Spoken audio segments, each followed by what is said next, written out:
Good morning, everyone. Welcome to Education, Leadership, and Beyond, Surviving and Thriving. This is Andrew Marotta, host of the show, and it is show number 33. Each week we check another box off, and unbelievable that we're up to 33 shows, having a great time, and do want to thank all of our listeners for the tremendous support. The feedback we're getting is great. And excited to be on air today. Show number 3, Education, Leadership, and Beyond, Surviving and Thriving. Coming up in our next segment, today's guest, science teacher extraordinaire, Paddy McCarthy. And if you have kids in the Port Jervis schools, if you're out and about in Port Jervis, you may have heard of Paddy. He's one of our terrific teachers and a great teacher and parent. And just a great old guy to be around. So we'll be meeting Paddy McCarthy in the next segment. Excited. We have some news here on Education, Leadership, and Beyond. St. Patrick's Day, March 17th, Saturday, we are going to be doing a live radio show from Foundry 42 in Port Jervis. It's St. Patrick's Day. We want to do an activity or an event in Port Jervis to release my book. We've had a few events out and about, and I wanted to have something here in Port Jervis, and that'll be on Saturday, March 17th, live, 9 to 11, at the Foundry Coffee Shop, Foundry 42 in Port Jervis. So we'll be putting some advertising and some media out and about that event. So that's coming up. So let's get to it, everyone, and good morning, and thank you for tuning in, as always, on Saturday mornings. We're going to talk about O plus A equals R. Now, sometimes when I walk in a math class, when we had math back in the day, it was mostly numbers. Every once in a while, they'd stick X in there. But now, sometimes I walk in some of those upper-level math classes, and I don't know, it looks more like English than math to me. But O plus A equals R. So what am I talking about? Well, we're going to get to it. So Paddy McCarthy is a science teacher at my school, and he's got a commute. He drives about 45 minutes, almost an hour to school, and he is a dynamic guy. He's a dynamic teacher, and he's always got an idea. He's always got something that he's doing or working on. He's got a project at the house. He's releasing trout in the classroom. He's always got something. And it's kind of like, Pat, where do you get all these things? How do you do all these things, And one of the things that he's brought to me is the idea about podcasts. A couple years ago, I didn't even know what a podcast was. And Pat would come in and say, hey, I heard this on the podcast this morning, or I heard this idea on the podcast. I want to share it with you. And he would always kind of have that idea, or in the morning, or he would share something at a meeting, and I'd say, where'd you get that? He's like, yeah, I heard it on a podcast. So back to the concept. O plus A equals R. Opportunity plus action equals results. So, for example, Paddy came in one day and he said, I heard this great podcast called The Good Dad Project, which is now called The Dad's Edge, if you do search for it, by Larry Hagner. Paddy and I share a lot of things in common. I was a science teacher back in the day. I was a basketball player back in the day. Paddy is both of those. And he also is a father to 3 beautiful little girls. And he cares a lot about being a father. So he listens to this podcast called The Great Dad Project, or The Good Dad Project. And he said, you should check it out. So I said, you know what? I will check it out. And sure enough, I found it. He helped me download it on the iPhone and helped me find it and learned how to subscribe to it. And really liked what Larry Hagner does on that. If you're a father and you want to be a better father and learn some tips and identify with some things that maybe a lot of fathers go through, that's a great thing to tune in. So by Paddy giving me that opportunity, and by me taking action, downloading it, finding it, and subscribing to it, I'm seeing results. Results as a father and a leader and a husband, really, in my marriage, too.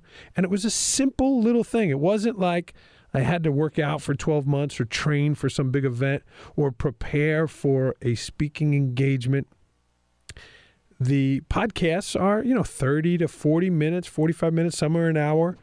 And you could just listen and take snippets, different things on there that whoever's running the podcast, just like this one. Hopefully you're taking some things away from it. So I started to do that. Again, I took the opportunity, the O, plus action, and I got some results. And that O plus A is from my friend Dr. Gilbert, who talks about, putting things into action. So I'm listening to the Good Dad Project and trying to improve in my marriage and my life. And, they have a guy named Peter Shankman on there as a guest. And he's talking about ADHD. And I'm listening to this guy talk. And a lot of the characteristics he's mentioning are things that I experience and I go through. So sure enough, I Google, I check out Peter Shankman. I watch some of his videos. I order his book. And now I listen to Shankman's podcast called Faster Than Normal. If you have ADHD or ADD or your children or someone in your life does that you love, what a great resource. And I actually had an opportunity to go on Peter Shankman's podcast. And Peter Shankman's coming on the show next week. He'll be next week's guest to talk about ADHD and his book and his concept called Faster Than Normal. And it's all from that concept again. Opportunity plus action equals results. A little bit about Paddy McCarthy. He was a middle school teacher. He took a course at the high school with us in the summertime. He heard about it. There was an opportunity to take the 7 habits of highly successful people or effective people. Paddy took the course. We met one another. I'd always heard about the legendary Paddy McCarthy and all the great things he does as a teacher.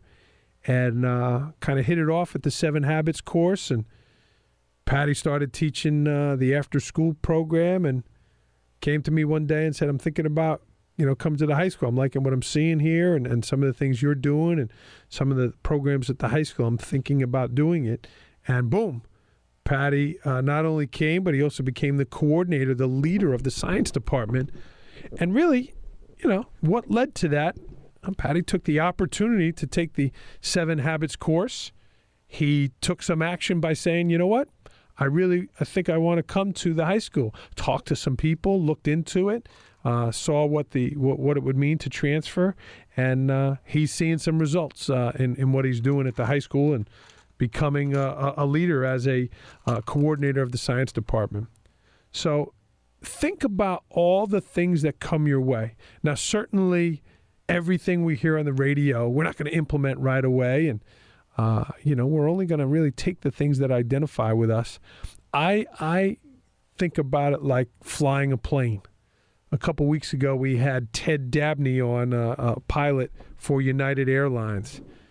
If that plane is starting to go off course, you don't have to yank the wheel and, hit the thrusters. You just got to tweak it just a little bit. And, if you like video games, my son just got Xbox One, I think it's called, for a Christmas gift. And, it's kind of like that motorcycle, right? When you get to customize it, you get to add the thrusters and the colors and the flaps and the different vents to make it go faster, all of those kinds of things. So these aren't drastic changes that you have to make in your life. But again, thinking about that airplane, you're just tweaking it a little bit to get it back on course. So these opportunities and putting things into action, they're small things. You want to lose weight, right? There's an opportunity to go on Weight Watchers or to start working out. People with their New Year's resolutions and that kind of stuff, which they say are no good. You really have to put some rituals in there and form habits, not do resolutions. But let's say you cut out all desserts. Let's say you ate half of all your portions. Small changes can have big results. O plus A equals R. Opportunities plus you putting into action produces results. And that I selected this theme based on thinking about Paddy and preparing for the show and seeing some of the things that he does in his own life, seeing some of the things that he does in his classroom a little differently. He puts them right into action. Sometimes it's hard to implement change. Sometimes people are hesitant. They don't know really the course of action to take, and they're unsure, and kind of just we have it on hold. You know, Paddy, he hears something he likes, he identifies with it, boom, he's going to try it. It doesn't make all things perfect and all things right, but I give him credit to have the courage to try to implement those changes. And I thank him for introducing me to the world of podcasts and all that's out there with it. So that's today's concept. O plus A equals R. Opportunity plus action equals results. We're going to meet Paddy coming up in the next segment. We're going to take a quick break here on Education, Leadership, and Beyond. Say it with me, Surviving and Thriving.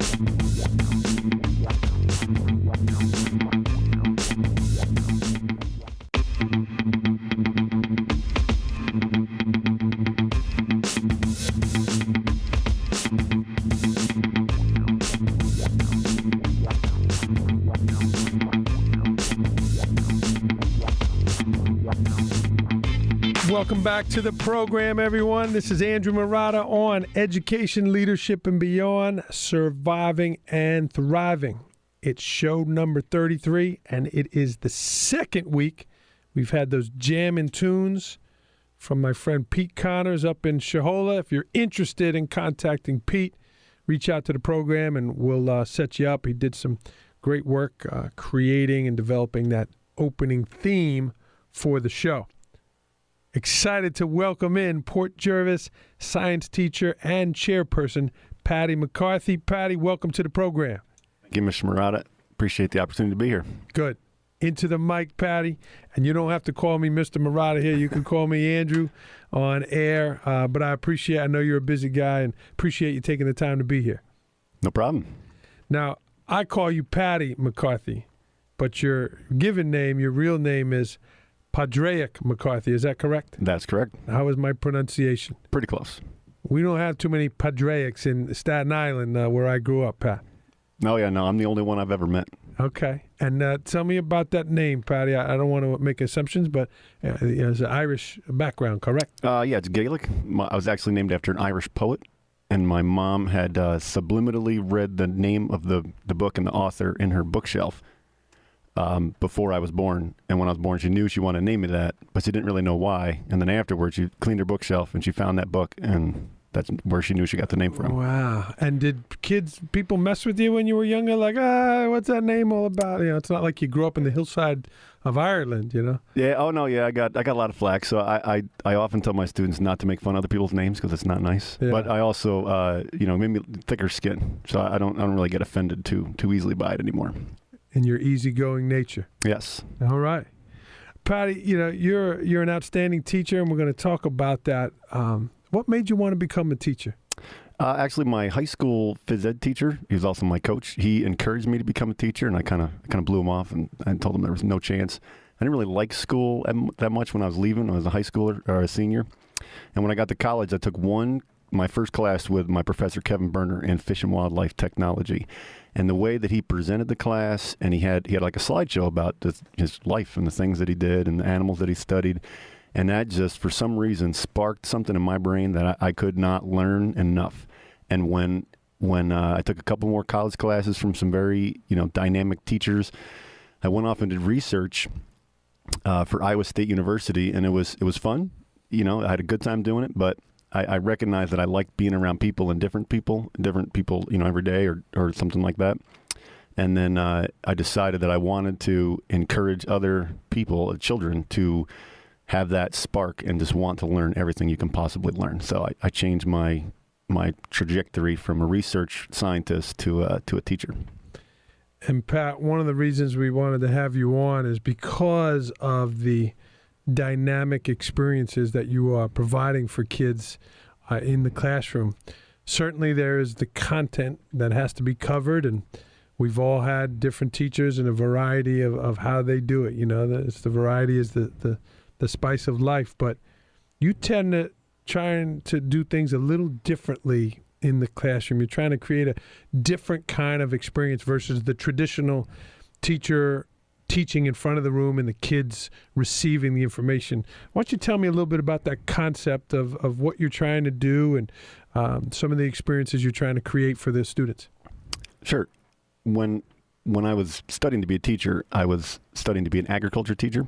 So that's a career and technical education program, kind of like technology or facts. So it's very hands-on. It's very applicable, skill-based kind of stuff. So, in my training was to have those experiences, where you go in the shop and you tear down a small engine. That's how you learn about small engines. So, making the transition from agriculture, which I did teach for 4 years or so, to biology, which is still very hands-on and lab oriented. Just the information part of it is a bit of a struggle for me, just to kind of lay it out there.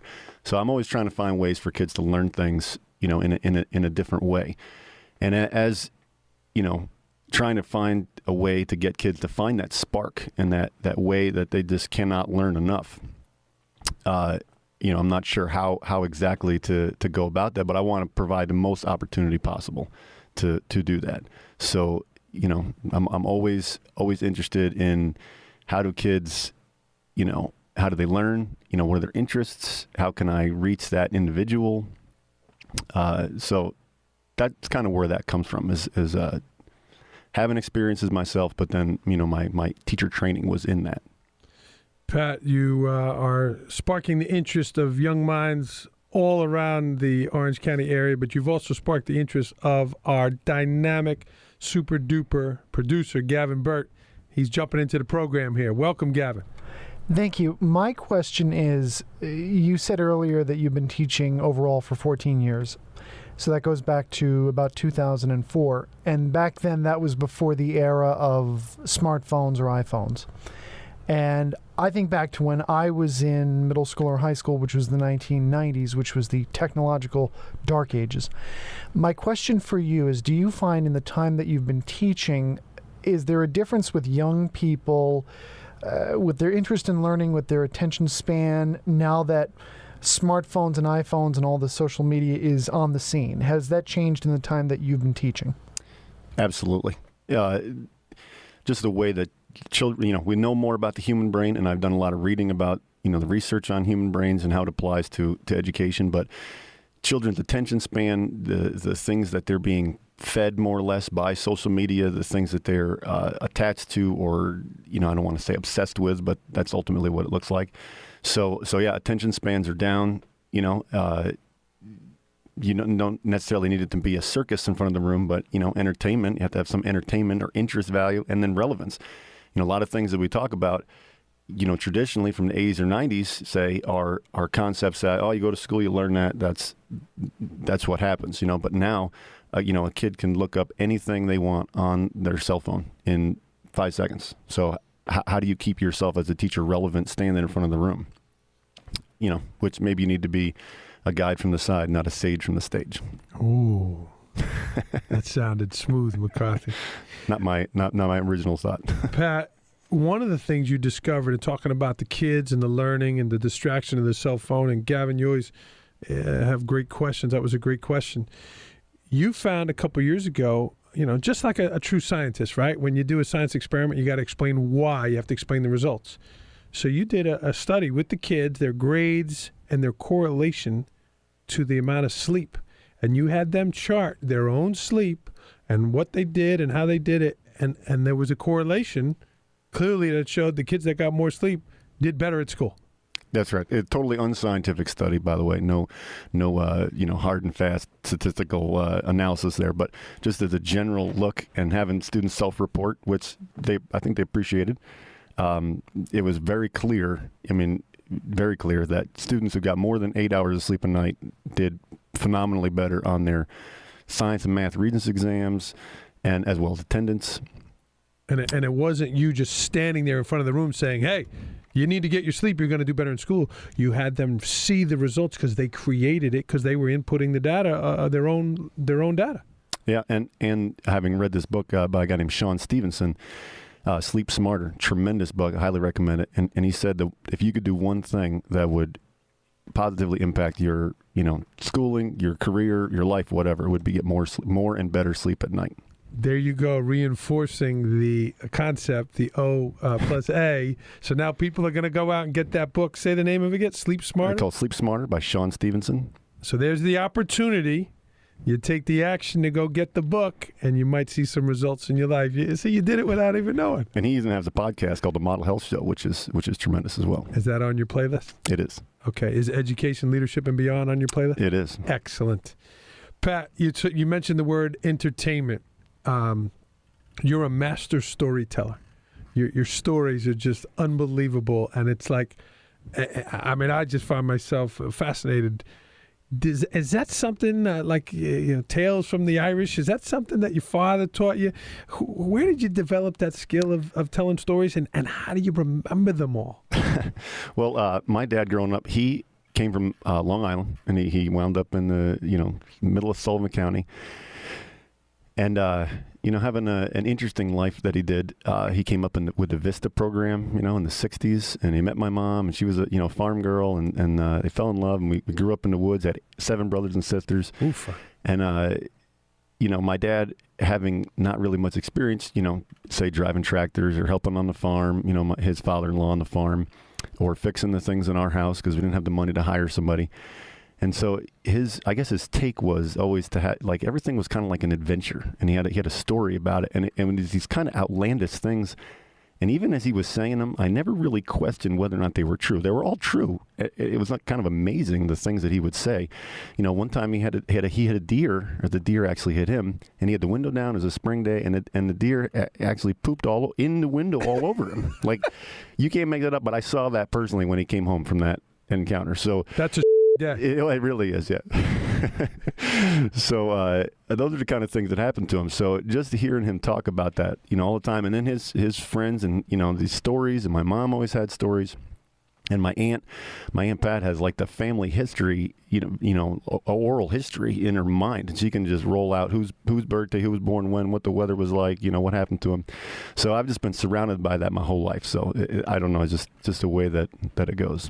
But I've been in your rooms, and you'll be talking about a concept, and you'll say, that reminds me of a story, and you'll share. And I love the ones you spent some time teaching when you started out in South Dakota. And you share a lot of those stories, driving the school bus and all the things that you did as a teacher out there. Tell me a little bit about teaching when you started out in South Dakota. What was that like? So that was my first teaching job ever. So I was out there. I was doing research for the government, for the USGS. I applied to 30 jobs in the state of South Dakota. One school called me back, told me I didn't have the job. And then they called me back and told me that I did have the job. So I went down to a super small school. It was a town of 500 people. Their phone book was an 8x11 piece of paper, front and back. And that was everybody in the town that you needed to get a hold of. Yeah, like you couldn't sit on the phone book to help you drive. It was just a sheet of paper.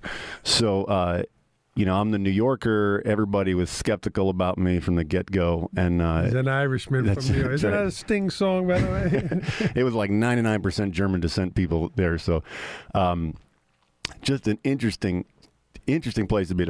My first class had 2 kids in it, a boy and a girl. And they just sat there and looked at me for like 2 months. I had to answer my own questions, laugh at my own jokes. I didn't know if this was going to be, easy or difficult. They graduated 6 kids out of the high school that year. Yeah. So I was a bus driver. The principal told me I had to be a bus driver, so I went and got my bus driver's license. I was the FFA advisor, the student council advisor. I coached the basketball team, and a full-time teacher. Had a job at the local elevator, grain elevator, loading and unloading trucks and running the fertilizer, water trucks around. So just these experiences, I went on a cattle drive with the local vet and her family. I rode a horse for 15 miles, moving cows. She had my class. She called me up one day in the school and said, "Hey, I'm doing a C-section on a cow," and me and my kids jumped in the school van and went to the vet clinic and watched it. One day one of my students came in and said she thought that her cow was dead. She had won a cow in a contest that I encouraged her to apply to, and a valuable hundreds of dollars animal. And she was concerned about this. So the three of us walked over to the office. I stuck my head in the door. I said, hey, we're taking a field trip. They said, okay. I walked out, got in the school van, drove 15 miles out to his girl's house. The cow's standing up. Cow's alive. Great. Turned around, went back to school. No permission slips. No, not like it was just bizarre. Confirmation of life. Yeah. Wow. It's a different world. It is. And so the people out there, the friendliest, most down-to-earth people you ever met in your life, and they just can't really understand what it's like to be in New York. So I would be telling them all about New York and what it was like to live there, and they can't believe it. And then when I come back from there, I tell people, what it was like to live in South Dakota, and people on the East Coast can't believe it. You wave to everybody because you know them. You probably know them. You can identify people by their cars. Here, you don't have time to wave because you'll go off the road with a lot of twisty and turns and the trees and hills. Speaking of not having time, Mr. McCarthy, we are up against the commercial break. We do have to take a quick break. Education, Leadership, and Beyond. We'll be right back with storyteller master Paddy McCarthy.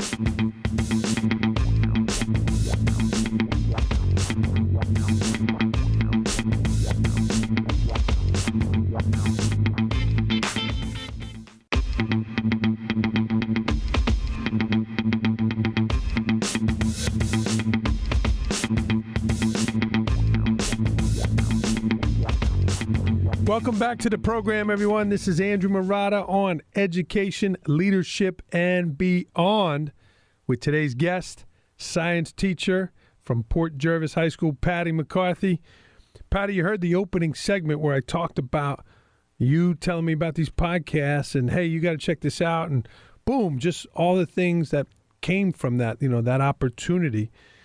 Tell me about your mindset in I'm going to find something or hear something on this podcast, and I'm going to put it into practice today. Tell me about that sense of trying to get better and where that comes from, and just tell me about that. So my dad, when I was going to a high school basketball camp, when I was maybe a sophomore or junior. 11th all-time leading scorer of Orange County, New York. That's a true story.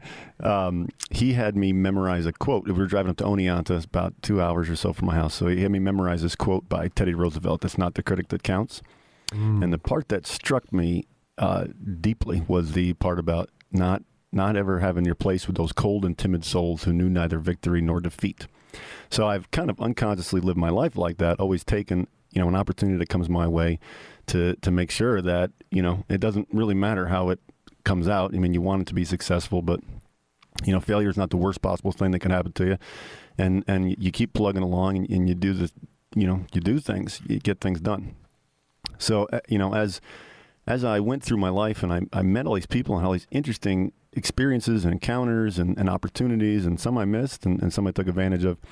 But, I was always reading a book by somebody about something. It's super fascinating. A lot of Malcolm Gladwell stuff really kind of captured my interest in the last couple of years. And then my wife really got me hooked on podcasts. And then, I drive an hour. I've been driving an hour down to Port Jervis, for 10 years now. And I listened to a lot of books on CD. And I finally got upgraded to an iPhone from a flip phone. And my students are very happy about that. And they found podcasts, and it's free information about anything you could possibly want. So, just the title of things like, how to change your mindset and, growth mindset versus fixed mindset. And all the interesting people and all the books that they, I've bought a lot of books from people that I've heard on podcasts, The Good Dad Project or the Model Health Show. So just the idea that somebody could, all the amazing things that human beings have thought of and wrote down and invented and put into practice, I don't know what they are, but these people talk about it all the time. And I could take just a little nugget of that and apply it to my life. It just fascinates me to know. And that's today, 2018. Anybody can do that. I'm always telling kids to find a podcast and listen to it. I didn't have that when I was a kid. I had to read a book. Yeah. It wasn't as easy. And Pat, really, that desire to be better, that desire to crave information, and you coming in and sharing those nuggets, you want to be around people like you that are improving your life and giving energy. You're an energy giver, and you make those around you better. So, and that's why you're here today to talk about that. Pat, we spoke about you, the professional, and you, the son, but you have another team, McCarthy, at home. Why don't you tell me? I know you have your wife and your 3 daughters are listening.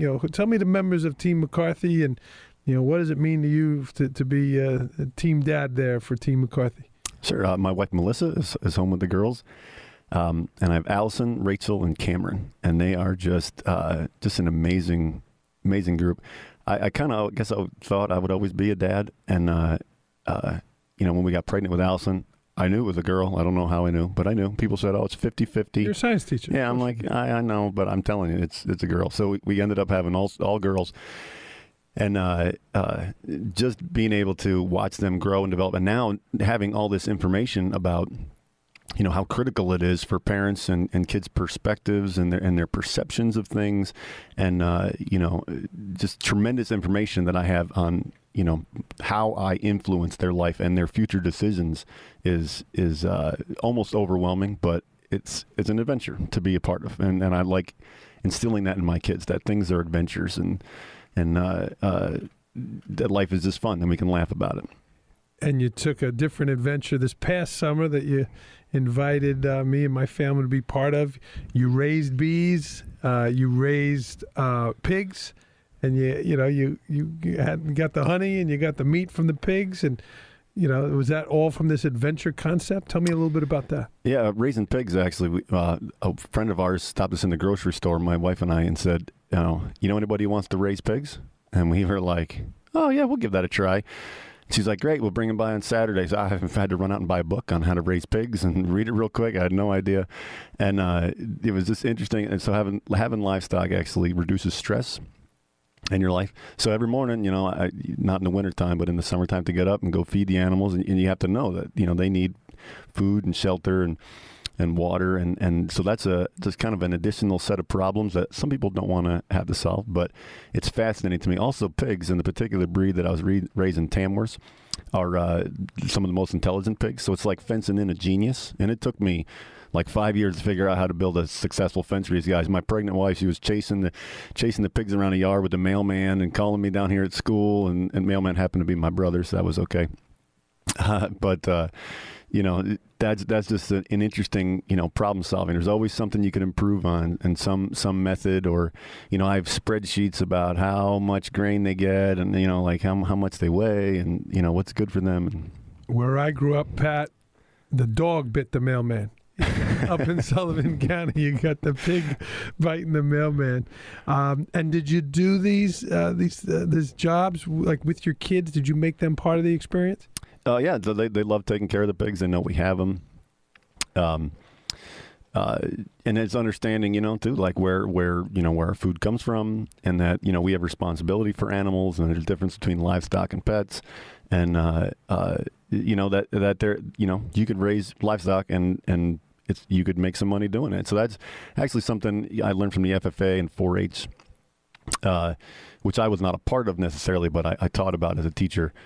That's an opportunity for kids to have some responsibility, to, earn some money and see how to profitably make money, And for me and my family, Pat, we bought into one of the pigs, and certainly spoke to my children about organic foods, and to know that where the food came from and how you took care of the pigs and what you fed the pigs, and explain to them the different parts, and just, it was an interesting experience for us being on the receiving end of that. And the honey, as you said, it'd be the best honey in the world. My kids agreed. They enjoyed that. Pat, my next question, again, if you're listening to the podcast from Paddy McCarthy, he is full of energy. He's got a lot going on and a lot of things. You have 3 little girls. You were a park ranger in the summer. You've been to NASA camp. You're a dynamic teacher. You're always doing something for the school. Like, how do you balance it all, Pat? How do you find the time for yourself, for your wife, the kids, the school? How do you find all the time?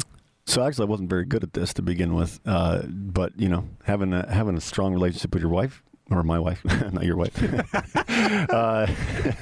having a strong relationship with my wife. I think it's important to have a strong relationship with your wife. Oh, yeah? To be able to set me on track, really, because I get sidetracked very easily. My thoughts are all over the place. Sometimes I fall asleep thinking about how I'm going to fix the roof, and, wake up thinking about how I'm going to get more bees next year. So, and then, drive to work and, what's going on at school. So, being able to prioritize and having somebody there who can remind you, what's happening now. And even then, in the last couple, probably the last 2 years or so, my wife and I, listening to podcasts and reading books and learning about things, have had some pretty amazing paradigm shifts in our eating and how we cook our food and where we buy our food and where we, just about our own health, and then our own even finances. Like we listed Dave Ramsey. So just in general, just these amazing kind of different ways to think about things that I thought were that's just the way it is. I mean, there's no reason to ever think about it. And then something else, another avenue, there's a new way to think about that. And that's amazing. So also, helps me to keep me grounded in that, making time for yourself and your family and everything after that. So I do have an hour's drive to figure that out. Let's figure that out. So it's 2 hours a day, and you introduced that concept to me of the Good Dad Project, which is now on iTunes. It's called The Dad's Edge. But I bought Larry Hagner's book. I read it with my kids, and really, we go to the gym to exercise. We go to the movie to be entertained. What training do we do to be better parents, to be better husbands, to be better wives? We don't. Until you meet people like Paddy McCarthy, say, hey, you should check this out.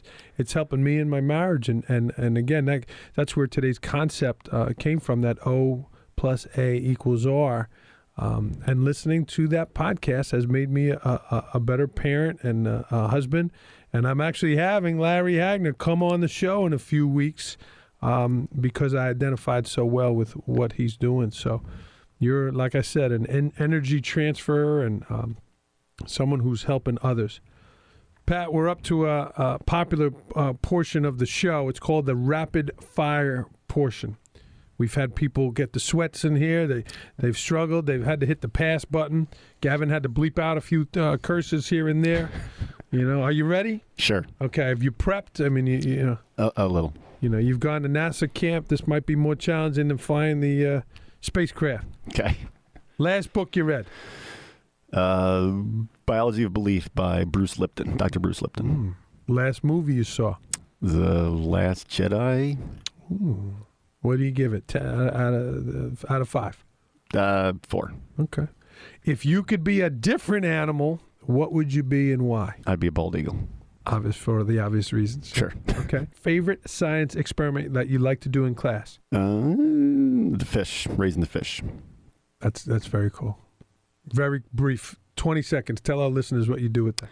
We get trout from the DEC as eggs, as eyed eggs, and then we raise them in a tank until about May, from October till about May, and then we let them go through a DEC permit behind the school into Cold Brook, and we get to see their growth, mortality, how we feed them, the chemistry of the water. It's all very, very important. I believe it was pouring last year. Yes, it was. Yeah, it was. Like yes. the worst ever. Yeah. Yeah. And I like to tease you in class about how many of the fish die, saying like you actually killed them, but you're actually doing a pretty good job. Oh, but thanks. I appreciate you taking those. Me busting on you. 3 most important characteristics of a leader. Communication skills, like a dynamic presence, and energy, positive energy. We're going to have Amy Cuddy on the show. She wrote that book, Presence. That was one of the topics. Excellent. Say that again, Pat. I like that. Presence. Yep, dynamic presence, positive energy, and communication skills. Excellent. Biggest change we need in education? I think we need character education in schools. Advice for parents with little girls? Read Strong Fathers, Strong Daughters by Dr. Meg Meeker. And find all the resources you can, podcasts, books. People say there is no manual to being a parent, but there is an awful lot of information out there. How be a good one. You actually shared that book with me, and I read it. It was excellent. Favorite podcast?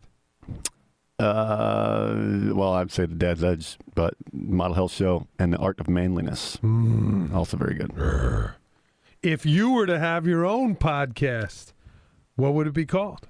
I help out my neighbor who's about 90 years old. Is that what you would call it? No, I would call it, it'll only take an hour. Because he always tells me, why don't you come down? I got something for you to do. It'll only take an hour.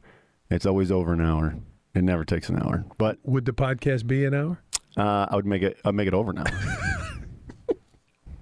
Biggest pet peeve as a teacher? When students say that they don't read anything. That's when you pull your hair out and go, how could you not read? And then I have like 17 books that I say, here's one. Yeah. Short-term personal goal, 1 to 5 months. I would like to be in better shape so I can put up a good fight against the Harlem Wizards in March. Oh, you did slam dunk in the game one time. Almost. Yeah, in warm-ups. In warm-ups. Yeah. I don't think they want somebody dunking on them. Short-term family goal in 1 to 5 months. We want to get some more bees in the springtime. So we got to put all the boxes together and paint them. And I did like the honey. If you could put a message on a billboard for all to see, what would you say? The human mind can learn in an infinite number of ways. So there's nothing to stop you from learning whatever you want to learn. Repeat that. The human mind can learn in an infinite number of ways. So there's nothing to stop you from learning anything that you want to learn. That was Paddy McCarthy, everyone. We'll be right back with the write-in portion of the show. Education, leadership, and beyond. Surviving and thriving.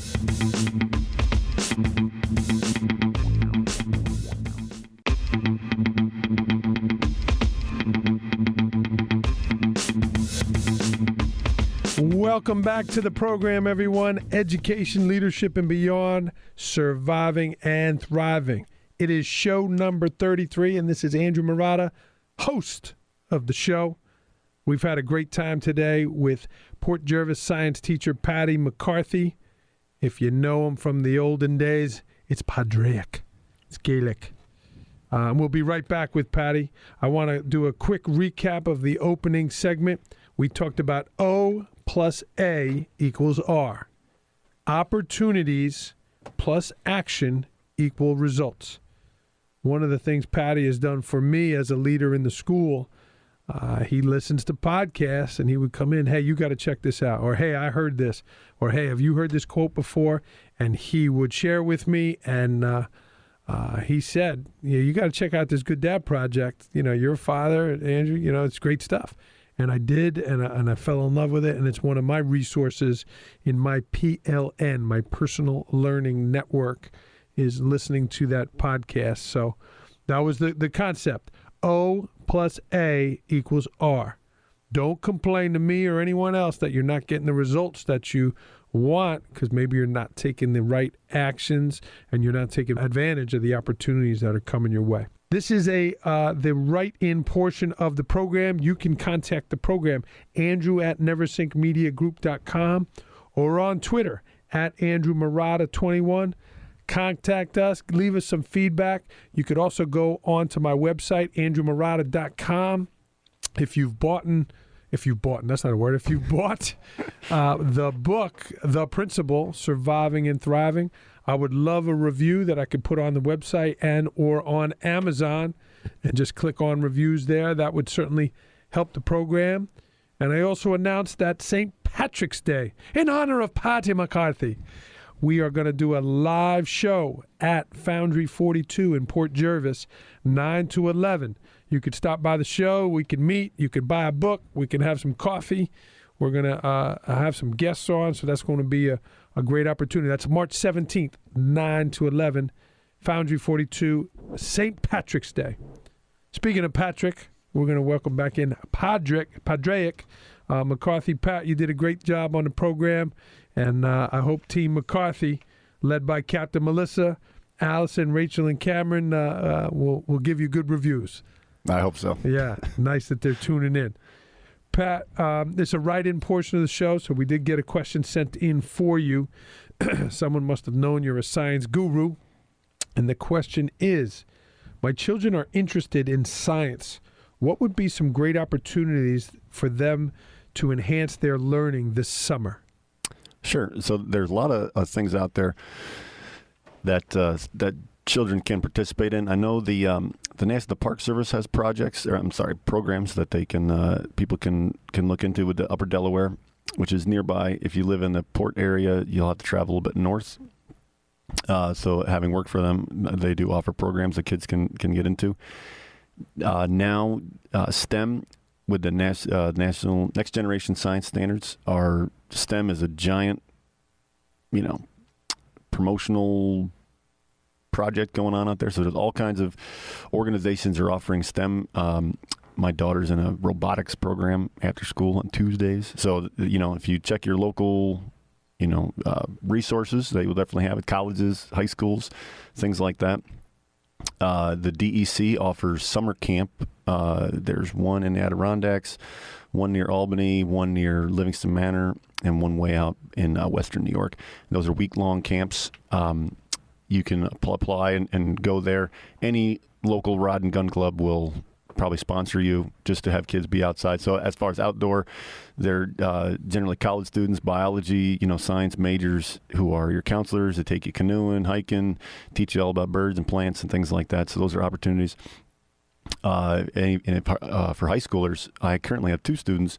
One is applying for a program called Inspiring Girls, which is studying a glacier on Mount Washington, or Mount Baker in Washington, with an all-female sciences team. Wow. So that's 4 girls only. And then there's another program called the Student Conservation Association. I have a student applying for that, which is 16 years or older, and they travel anywhere in the country, really, and build trails and just an amazing leadership outside kind of opportunity. So I always try to promote those things to my students. Pat, that's a great answer. Pat, I got about 20 seconds left for you. What's the message you want to say to the Port Jervis community and beyond, about education and their kids and, just our young people in general? I think that there's a lot of information out there, and sometimes we get caught up in struggles and obstacles and things like that, but there really is nothing to stop you from doing whatever it is you want to do. And if you have dreams, go for it. Pat, we appreciate you coming on today. You're an inspiration to me. Many of our staff, and certainly our students. So we're fortunate and blessed to have you in Port Jervis. And if you know Paddy McCarthy, give him a pat on the back. He's doing a heck of a job, and appreciate you coming on Education, Leadership, and Beyond today. Thank you, Andrew. Appreciate it. Next week's guest is going to be Peter Shankman. Peter is an entrepreneur. He's an author. He's a speaker. He is an expert on ADD and ADHD. He wrote the book Faster Than Normal. He's coming up next week. Pat, I think you and I both can identify with some of the concepts in there. But Pat, I have a quote for you to end the show. So you want to grab your pen at home. This is from Larry King. I remind myself every morning, nothing I say this day will teach me anything. So if I am going to learn, I must do it by listening. And that's from one of the best talk show hosts there ever was in the business, Larry King. I remind myself every morning, nothing I say this day will teach me anything. So if I'm going to learn, I must do it by listening. Signing off here on Education, Leadership, and Beyond, Surviving and Thriving.